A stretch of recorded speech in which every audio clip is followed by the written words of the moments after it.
खुर्ची काय नाही सोडणार नाही इंजेक्शन सोडणार इंजेक्शन बोली इंजेक्शन देणार जाळी खोलणार इथं सोडून देणार नेणार इकडे काय बरं मारी असं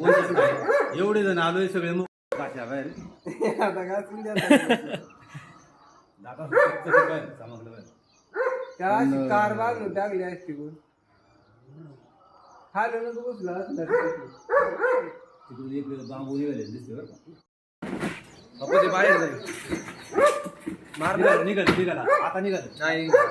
डबल जाळी इकडून बाळा घुसला तू इथे ना चला चला चला इथं जर थांबलं ना शंकर चला चला चला